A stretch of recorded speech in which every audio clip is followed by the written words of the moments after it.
selon que vous soyez puissant ou misérable.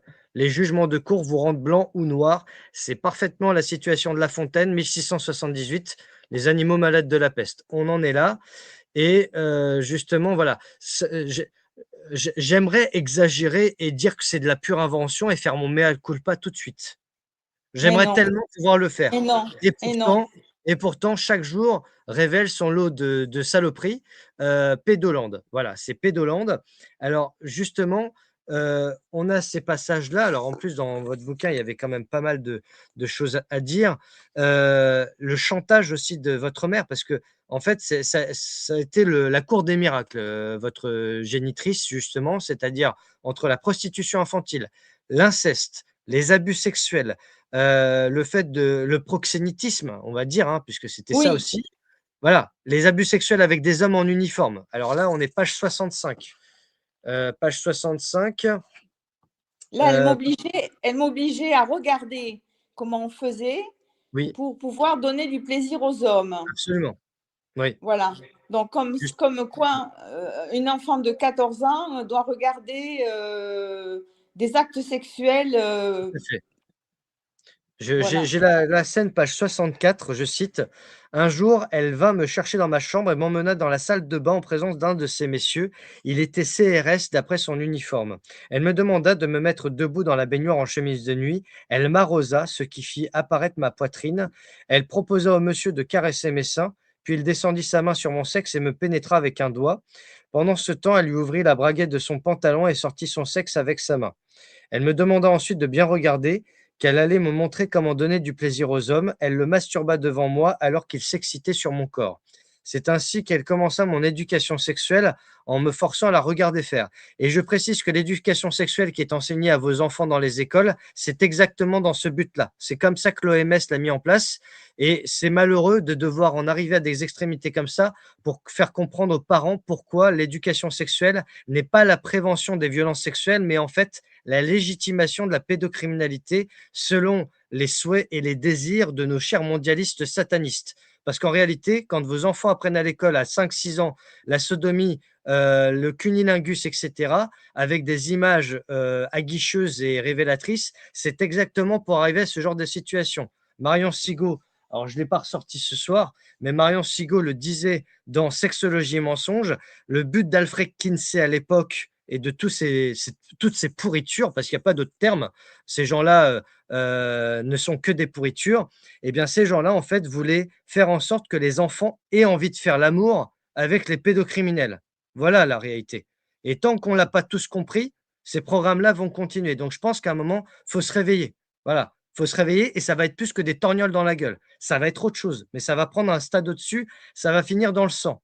À un moment donné, certains vont devoir rendre des comptes. Parce que quand on détruit une jeunesse comme ça, c'est irrémédiable. On voit 40 ans après, 50 ans après, Mireille est toujours en thérapie. Voilà ce que ça provoque. Donc, Et je suis en thérapie depuis 2001. depuis Donc, 25 ans. voilà, j'ai eu un choc, un stress post-traumatique, où là, effectivement, mon amnésie traumatique s'est réveillée et où donc tout est revenu à la conscience. Tout est revenu violemment, brutalement. J'ai ressenti des odeurs, les mains sur le corps.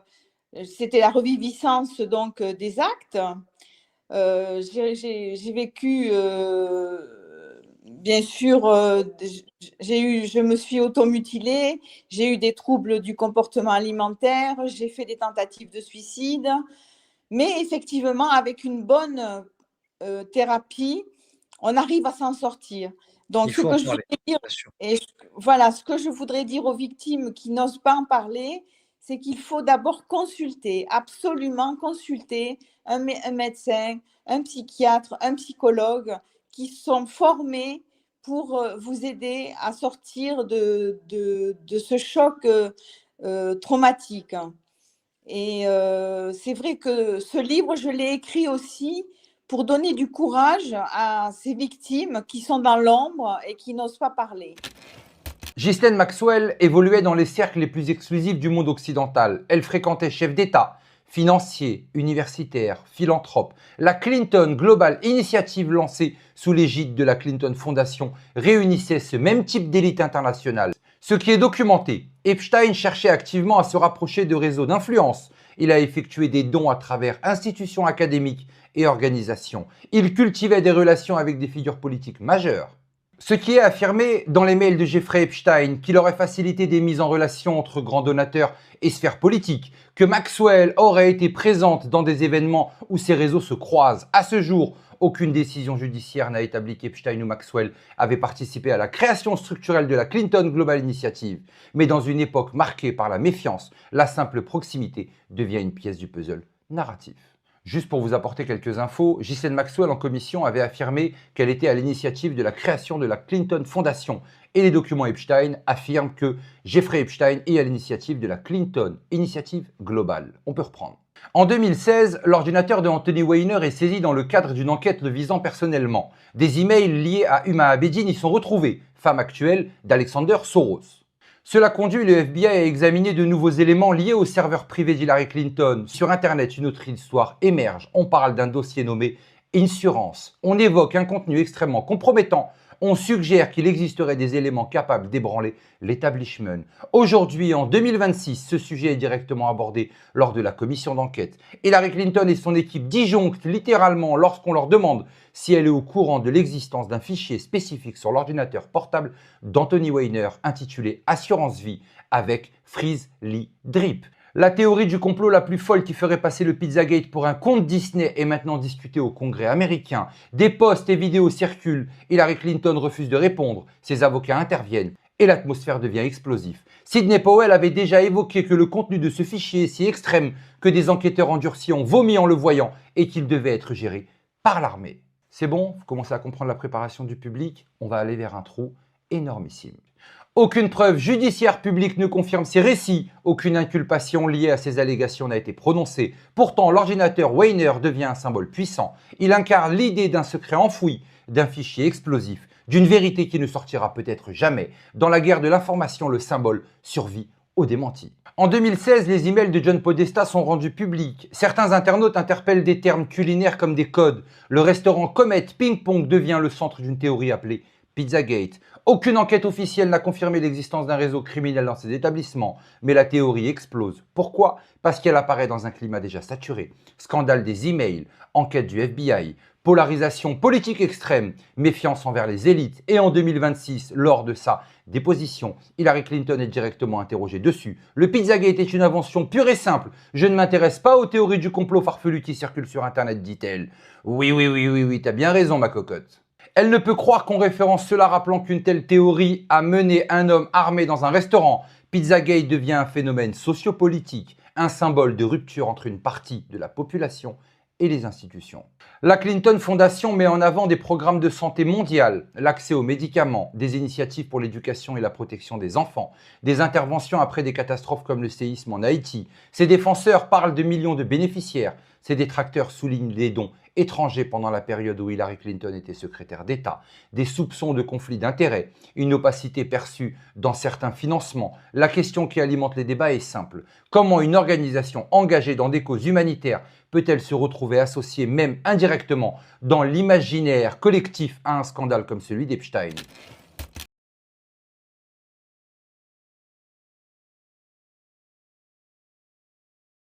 Et je rappelle que il y a eu des révélations prophétiques qui ont été faites, certaines reconnues par l'Église, d'autres pas encore reconnues, donc il faut une prudence, même si certaines choses doivent être vues avec intérêt.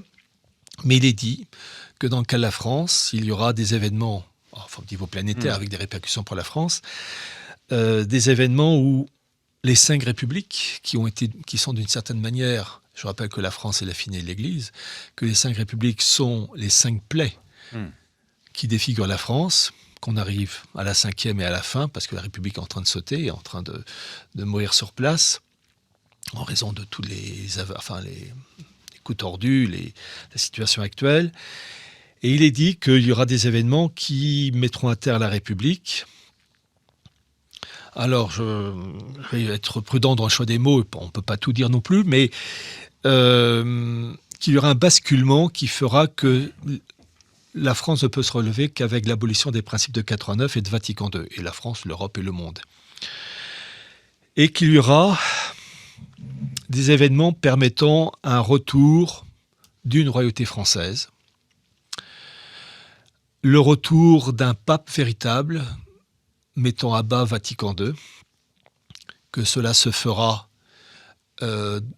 suite à des événements brutaux. Une partie de la population mondiale sera éliminée. Vous avez une apparition de la Sainte Vierge reconnue par l'Église, qui est l'apparition de la Salette, qui est à la fois politique et spirituelle, qui part d'une guerre, où de nombreuses villes seront détruites, Paris sera brûlé, Marseille engloutie, Rome perdra la foi et deviendra le siège de l'Antéchrist. J'ai parlé tout à l'heure des Rothschild. Il y a Ariane de Rothschild, vous avez une autre Rothschild qui s'appelle Lynn Forrester Rothschild, qui est la patronne du Conseil pour un capitalisme inclusif au Vatican, fondé en 2020 avec François, qui réunit des centaines d'entreprises mondiales. Tout ça s'est réuni à hauteur de milliers de milliards de dollars. C'est Mammon à Rome, d'où la phrase de la Sainte Vierge, Rome perdra la foi et deviendra le siège de l'Antéchrist. Et finalement, on va avoir des bouleversements. Le message de la Salette est très précis. Le message de Fatima, je vais dire Fatima Portugal, reconnu par l'Église. Il y a eu, je me souviens d'un entretien que j'avais eu en fin 2023 à Radio Courtoisie avec Mike et Xavier Moreau. Xavier Moreau dit des choses justes. Dans d'autres domaines, je ne le suis pas. De son côté pro-russe, je suis désolé, le monde russe fait partie du monde acquis au mondialisme. Je rappelle que en 2014, entre autres, discours de Valdaï, Poutine mettait en valeur le principe des blocs continentaux. Et concernant la Russie, il y a eu ce message de la Sainte Vierge où elle dit qu'il faut la consécration à son cœur immaculé pour effacer en fait la marque satanique bolchevique de 1917. Et ça, Xavier Moreau, en raison de son libéralisme, n'a pas compris ce que je rapportais. Et la chose ne peut se faire que suite à un événement mettant à bas le régime. C'est-à-dire que le régime de Poutine est issu d'un régime, les fondements même de la Russie de Poutine, c'est une marque satanique depuis 1917. C'est-à-dire qu'il faut effacer cette marque satanique de 1917 par une consécration, qui est un peu le désinfectant, comme pour la confession. La confession efface les péchés.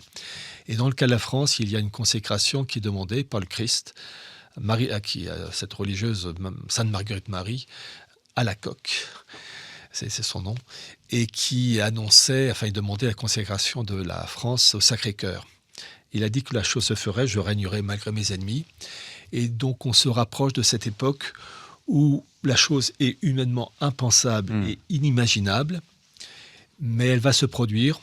Et je pense que l'affaire Epstein, en fait, est le lancement du processus qui, en bout de course, va aboutir à ça. À un moment donné, j'ai entendu quelqu'un parler de la gouvernance de l'eau. Et en fait, ce terme-là est, je le pense, a été promu activement à coup de subventions, puis de directives, mais bon, pour que la conscience glisse sur les assertions. Donc, ce n'est pas vraiment un concept ou une notion idéologique, au sens où l'idéologie, c'est le langage du pouvoir qui est souvent déguisé en science des positions d'intérêt. C'est pas ça. Hein, parce qu'on n'est pas en train de dire, ah voilà, on va vous présenter une vision du monde qui est la meilleure, qui est la plus juste, on va vous la promouvoir, on va vous convaincre, on va vous persuader. C'est pas ça du tout. C'est de dire, c'est de semer des éléments discursifs, parce que gouvernance est seulement le maître mot. Ensuite, il y a toute une déclinaison de termes, comme acceptabilité sociale, développement durable, ainsi de suite, les clients partout, les intérêts, voilà. Donc, on va utiliser comme ça tout un corpus lexical qui va vous amener à avoir l'impression de comprendre qu'il se dit quelque chose, même si vous ne comprenez pas. Gouvernance de l'eau, vous dites, je ne sais pas trop ce que c'est. Est-ce que c'est la privatisation du service d'aqueduc de ma municipalité? Est-ce que c'est une nationalisation? Est-ce que c'est la gratuité, un service public? Qu'est-ce que c'est? On se dit genre, ben, c'est gouvernant, ça gouverne. C'est la gouvernance. Bon, j'ai rien contre que ça gouverne. Mais je sais pas ce qu'on me dit. C'est pas comme si on m'avait dit, on va maintenant privatiser l'eau ou on va la commercialiser ou la rationner ça et je me méfie en fait beaucoup, de manière plus large, de tous ces, ils sont légion, hein, depuis, 20-30 ans là, de tous ces SEM politiques qui sont construits à partir du participe présent d'un verbe. Hein, parce que le participe présent, on s'entend, c'est le temps le plus faible en français. C'est un temps extatique. C'est un état. Hein. Si vous arrêtez de dire la promenade puis vous dites la marchance, vous êtes en train de désigner l'état de celui qui marche. Bon, la gouvernance, c'est un état de gouverner, un état avec un petit E. Là, il n'y a pas de début, il n'y a pas de fin, c'est pas marqué, c'est pas assuré, c'est pas déterminé, c'est pas délimité, c'est pas défini. Ça gouverne. Hein? Regardez, pensez aux Les mots et les choses de Michel Foucault quand il veut montrer ces fameuses ruptures historiques. C'est des infinitifs qu'il utilise. Représenter, calculer, je ne sais plus. Bon, voilà, il y a des infinitifs comme ça qui se succèdent pour montrer comment, tac, tac, tac, tac, tout d'un coup, les choses opèrent sur un mode précis, déterminé, délimité. Bon, mais on a eu ça pour tout. On a arrêté de parler des réfugiés. On a dit la migrance. On a cessé de parler de la misère humaine, de l'indigence. On a dit la survivance. On a cessé de parler du militantisme. On a dit la militance. Et vous voyez que tous ces termes visent à rendre soporifique la pensée politique, à la désincarner, à la dévitaliser.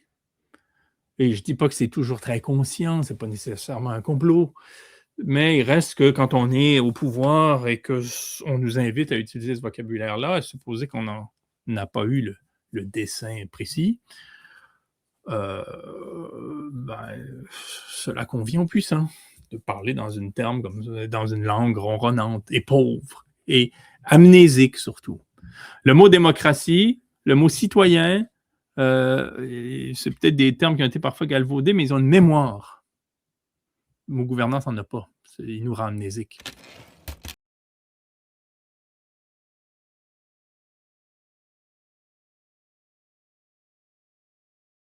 Je pense que c'est important de l'avoir sur DVD pour ceux qui pensent qu'on va arriver dans un monde où tout sera extrêmement surveillé. Avoir un objet matériel, que ce soit un bouquin. Moi, vraiment, je dis aux gens, gardez des disques durs avec vos trucs dessus parce que les clouds et tout, ça se coupe très facilement. Ça va se couper très vite. Voilà. Donc le postulat de documentaire, qui est, tu l'as dit, un peu scénarisé, arrive, tu savais où tu voulais aller au début. Oui. Voilà. C'est quoi la règle d'obtenir? Vous voulez obtenir quoi? Je voulais obtenir un retour le film se termine, c'est un retour aux libertés individuelles, parce que je pense que le Covid a surtout été un énorme prétexte pour avancer une société de contrôle. Et on a souvent tort quand on a raison de retour. Hein. Voilà. Donc, c'est ça, parce que maintenant on se rend compte que l'affaire Epstein, et pas Epstein, monsieur Jean, Epstein dévoile tout. Donc on se rend compte que tout est dans tout. Oui, enfin, je ne ferai pas de lien direct entre Covid et Epstein, même si effectivement il y a des sautes qui sortent. Je pense que globalement, le Covid a été une opportunité pour les gens qui aiment le contrôle, qui aiment contrôler la population, le Forum économique mondial, etc. Et oui, l'agenda 2030, enfin, c'est un peu un discours de complotiste. C'est des termes que peut-être tout le monde ne comprendra pas, mais ceux qui vous écoutent, oui. Je pense que ça a été le premier pas donc le QR code. Les gens ont accepté incroyablement de laisser tomber le secret médical. Enfin, on devait dire si on avait été vacciné ou pas. Quand on y repense, c'est absolument contraire au secret médical. Et il y a plein de choses comme ça qui ont été perdues. Un peu comme le 11 septembre a permis le Patriot Act, aux États-Unis. Grâce à ça, ils ont pu surveiller la population comme jamais. Et Dieu sait si les Américains sont extrêmement pointilleux sur les libertés individuelles. Et donc, nous, on a cédé des pans entiers de ce qu'on avait acquis depuis des années, même des dizaines d'années, au profit de quelques grands manipulateurs et surtout au profit des firmes pharmaceutiques qui se sont frottés les mains. Je vous donne un petit exemple. J'étais sur mon médecin l'autre jour, il me dit on nous oblige via nos logiciels, parce qu'ils ont des logiciels pour faire des ordonnances, etc. On nous oblige à utiliser une intelligence artificielle qui résume en fait la visite qu'on a eue avec le patient et on peut enregistrer le patient.